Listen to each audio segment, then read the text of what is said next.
ગુનેગારો ગુનાને અંજામ આપીને ગમે ત્યાં છુપાઈ જાય, પરંતુ કાયદો તેને છોડતી નથી.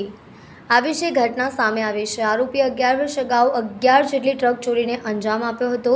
બાદમાં તે છત્તીસગઢમાં કોલસાની ખાણમાં કામે લાગી ગયો હતો. જોકે પોલીસને આ અંગેની બાતમી મળતા ક્રાઇમ બ્રાન્ચની ટીમ છત્તીસગઢ રવાના થઈ હતી અને કોલસાની ખાણ પૈકીની ગેવરા કોલસાની ખાણમાં માથે અને ગળે ગમછા બાંધીને સુરત ક્રાઇમ બ્રાન્ચની ટીમ ટ્રક ડ્રાઈવરના પહેરવેશમાં પહોંચી ગઈ હતી. અહીંથી સુરતમાં વર્ષ 2013થી વર્ષ 2015 સુધીમાં 11 જેટલી ટ્રક ચોરીના ગુનાને અંજામ આપી રીઢા વોન્ટેડ આરોપીને શોધવા માટે ચક્રો ગતિમાન કર્યા હતા. દરમિયાન ગેવરા ખાણમાં ટ્રક ડ્રાઇવિંગનું કામ કરતા આરોપી મોહમ્મદ 1 લાખ મહેમૂદ ખાન પર વોચ ગોઠવી હતી. રાત્રિના સમયે જેવો 1 લાખ મહેમૂદ ખાન ટ્રક ડ્રાઇવિંગ કરી રહ્યો હતો, આ દરમિયાન ટ્રક ડ્રાઈવરના પહેરવેશમાં પહોંચેલા ક્રાઇમ બ્રાન્ચના જવાનોએ તેને ઝડપી લીધો હતો. 11 ટ્રક ચોરીના ગુનાના ભેદ ઉકેલવાની દિશામાં મુખ્ય આરોપી ઝડપાઈ ગયો હતો.